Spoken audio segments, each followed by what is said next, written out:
Welcome to SuperHouse.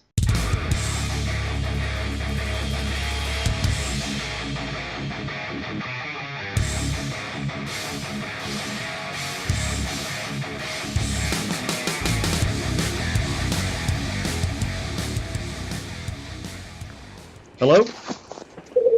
Hey, it's Adam Carolla. Hey, it's Andrew from SuperHouse. And this is Matt Johnson. Hey, how are you? Hey, Hey, how's it going? Thanks for calling us, man. sure, sorry I'm late. That's okay. Oh, no That's problem. okay. We had a few questions, if that's okay. Yeah, Okay, cool. We heard you had you have a new IPA out? I do. It's called Endless Rant, and it's delectable, and it's available at CarollaDrinks.com. Awesome. And why did you choose IPA? I like IPAs personally, so I just chose a IPA that it was pretty easy. I like IPAs, so I thought, well, why not come out with an IPA? And then I just picked some IPAs that I liked and told the guys over at King Harbor Brewery, here's a couple that I like, and why don't you meet in the middle? And they did a pretty good job of meeting in the middle. Awesome. Is this your first beer, or have you made others before? I've never made one before, and to be fair to me, the King Harbor guys are doing all the heavy lifting. I basically designed it, and they built it. Okay, cool. Um, yeah, so Johnson, I think, you had a question about the Man Show? Yeah, sure. If we can maybe change direction, we had some questions kind of relating to our podcast in a way. We were wondering, how would a man show for millennials differ from the one you had in '99? Oh, how would a man show today Yeah, pretty differ? much. Yeah. I think it'd be hosted by Caitlyn Jenner and Chaz Bono. Would be the first thing. I think there would be crying Indians jumping on trampolines.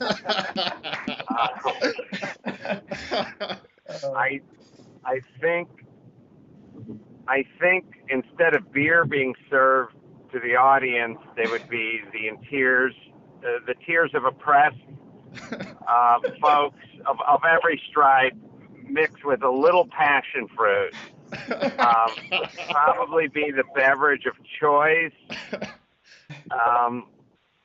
We probably have to have a safe zone sectioned off in the audience for those who feel like they were microaggressed upon.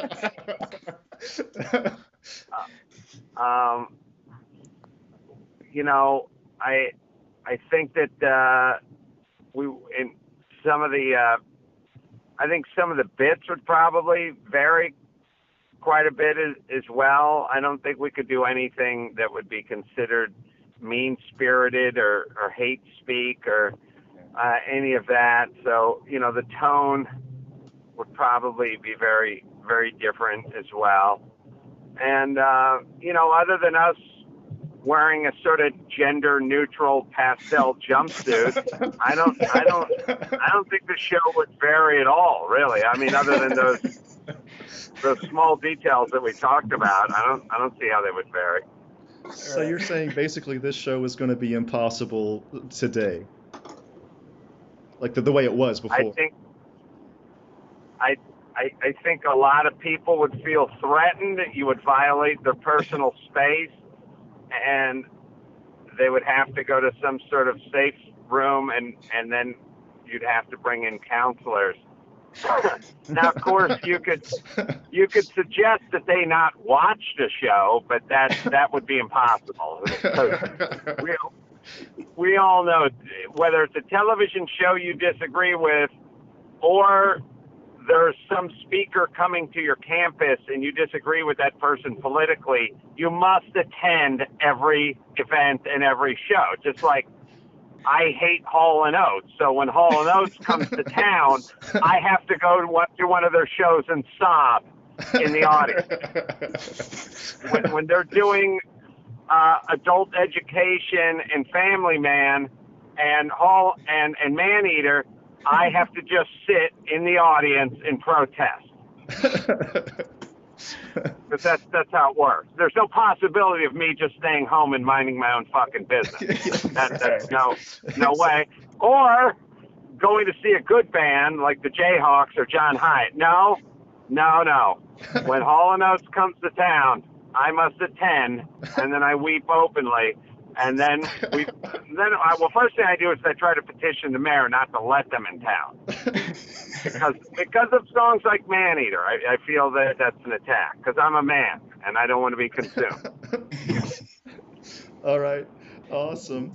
Yeah, Andrew, if I may, is this ahead. relating to like when you had Milo Yiannopoulos on your show? This is who now? Milo. Yeah, Milo, yeah. Great episode, Yeah, by the way. Awesome. Well, he's great because he pisses everyone off and he's gay, so he can't.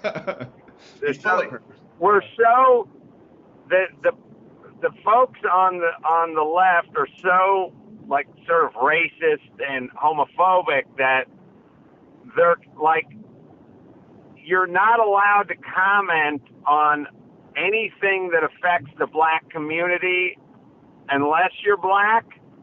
And then if you're black with a third grade education, you still have a much greater say and are much more qualified to comment on the black community than, let's say, if you're Asian with a master's degree in sociology. So that just makes good sense. And then they're confused. They don't know what to do with Milo because Milo's gay and then lashes out against all their stupid ideas. But they're confused because he's gay.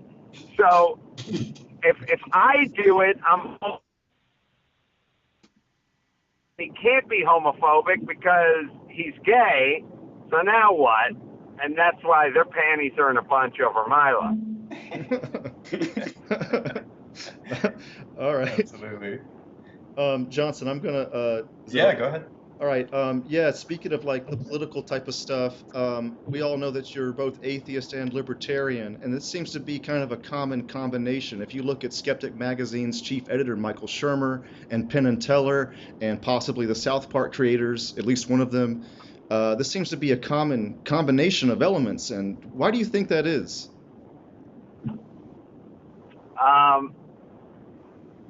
It's probably the same part of your brain that is rejecting a sort of overlord, whether it be a lord overlord or governmental overlord.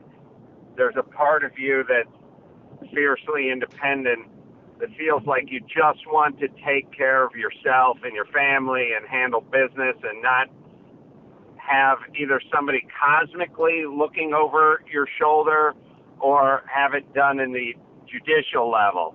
So it probably speaks, to the same part of your brain. Like I'm imagine most people who watch MMA fights aren't vegan, but it's not a coincidence. It's a type of wiring. Right. Okay. Yeah, I've noticed that not just Penn and Teller, but a lot of magicians seem to be atheist or at least non-religious, and I think there's something to be said about something about like tricking people or something like that, like saying what's really going on. Yeah, that's an interesting concept that they, in a weird way, are sort of playing God, but they understand it's a ruse and more of a sleight of hand than it is an actual event. Right. And so I would assume that most magicians as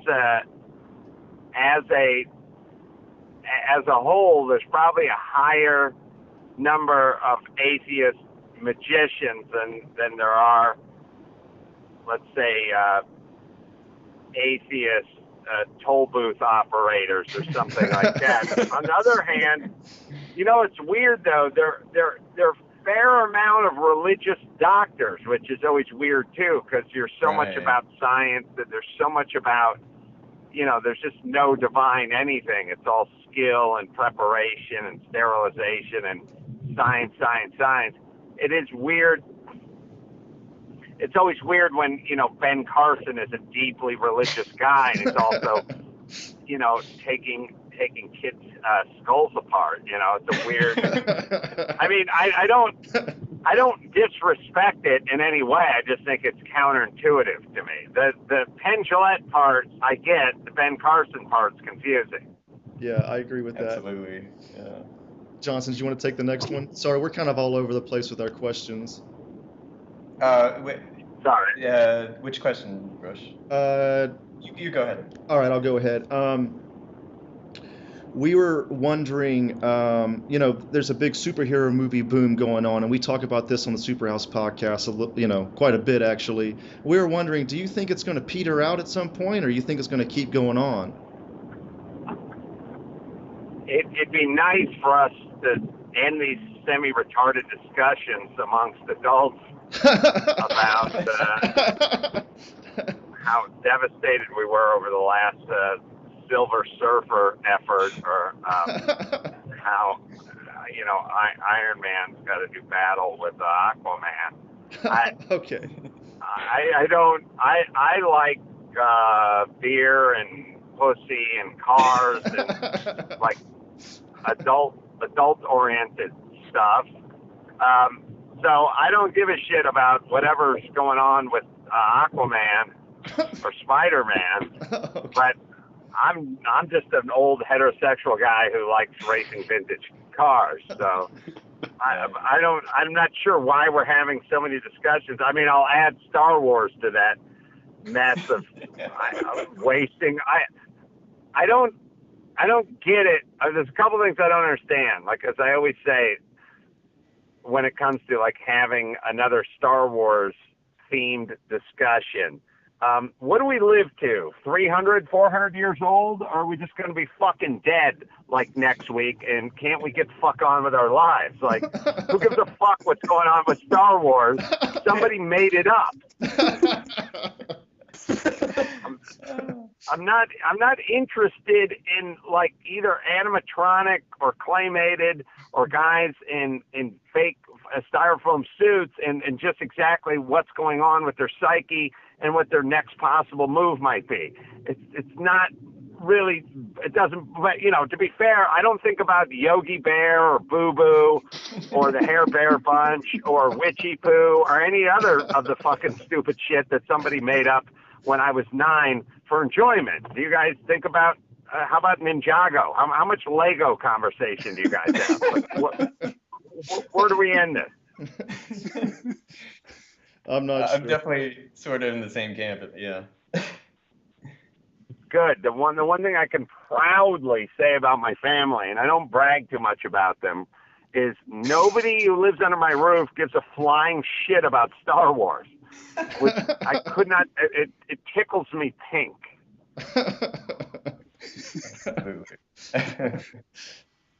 All right. Oh.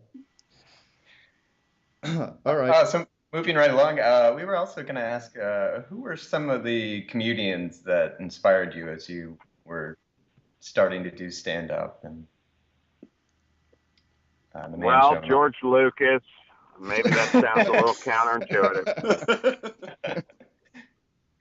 I was a kid. I would listen to George Carlin, sure. And I would listen to like Dr. Demento on the radio. Just played crazy on a Sunday night and made me laugh.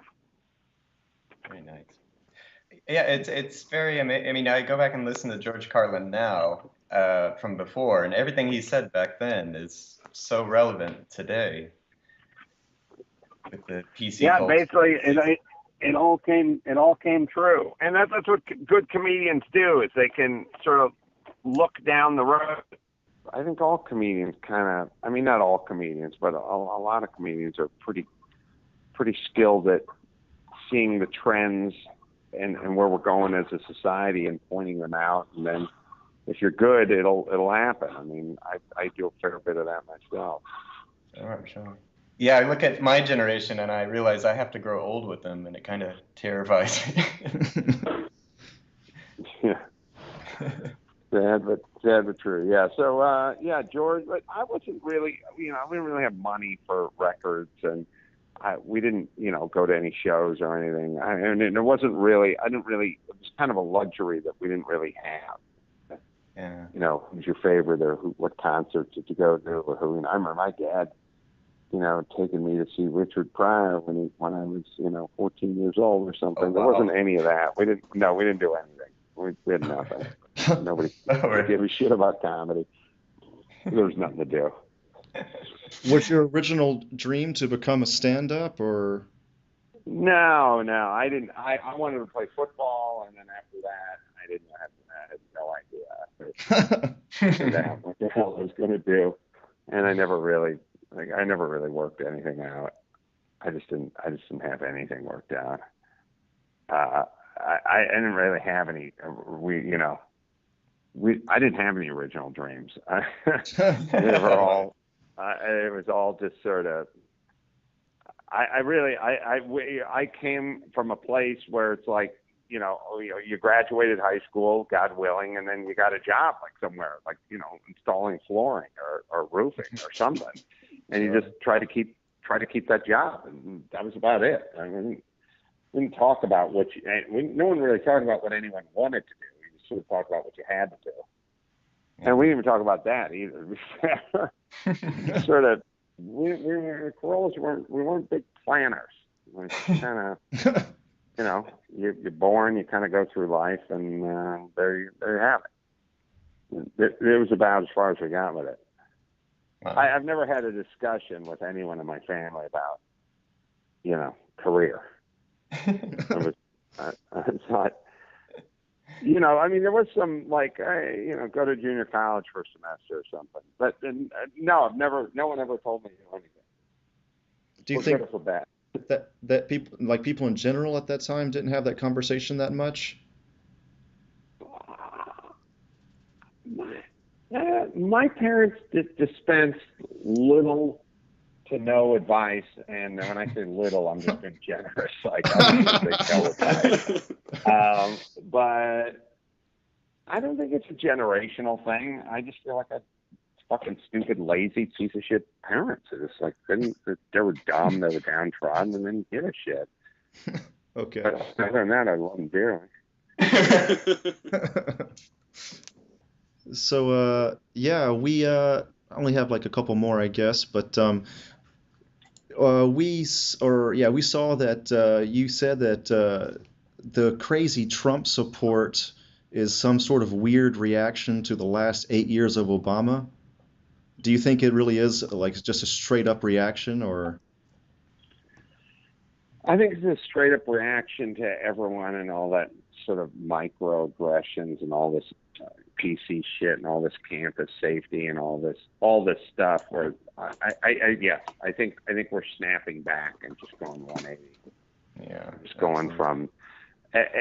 Everyone's just tired of being called a racist because they make a Polak joke, and everyone's tired of being a misogynist because they put their arm on some woman's shoulder or something. Like, everyone is just tired, and just basically the dudes that sort of made this country are sort of getting just tired. I think everyone's just tired. Like, the people that pay all the money in taxes, or the people that pay all being called racist. So I think it's just. I think Trump's just that. I think people think he's the antidote to that. Right. Like, Obama sort of comes off as weak at times, and then as Trump, even though he says crazy shit, it comes off as strong. Yeah, that's what we're looking for. Just stop apologizing for everything, and let's call racist I mean, let's call terrorist events, and let's just get on with our lives. Like, let's stop spending every last dying breath talking about how many bathrooms we're going to provide for the transgender community, and move on to like whatever the deficit is. Like, let's just have a little deficit talk. Like, let's see if we can carve 10% out of the transgender talk to talk just a little about the deficit, or maybe whatever. I guess what I'm saying is the super long lines by the incompetent TSA affect far many more Americans than the fifth bathroom we want to add at every high school campus for the transgender community. So let's not ignore the transgender community and the super important bathroom talk that affects way less than 1% of the population. Let's not ignore them, but let's weave in a little TSA line talk while we're at it. How do the TSA, super long lines at the TSA, affect the transgender community? That's the way I think we could do it. I think that would open the door to a dialogue. Everyone should ask themselves that. Everyone should sit down with their children and be courageous enough to start a dialogue. I'm going to have a dialogue with my children tonight. And that's going to be, how do the long lines at the TSA affect the transgender community? That's going to be that'll be the dialogue I'll have. I agree with the Huffington Post. I need to have that dialogue. I'll do it tonight. Oh man. I'll do it over our bean curd. All right, guys. Sorry, but I gotta run to the next thing. That's all right, man. Thank you so much for doing this, man. Thanks, guys. All right, see ya. Come join Superhouse members Maddie and Stefan on their own show under the Superhouse Podcast Network, Camera Noise, every Thursday night, where we talk about movies, geek topics, music, women, traveling, pretty much everything we talk about on Superhouse, except it's just two guys this time. Hey, this is Yukiko. And this is Rachel. And we're the hosts of Intergalactic Circus, a podcast where two wacky best friends from art school reconnect after surviving their 20s. We discuss anything from social issues to silly anecdotes. You can catch us on SuperHousePodcast media outlets under Intergalactic Circus, and be sure to support us on Patreon.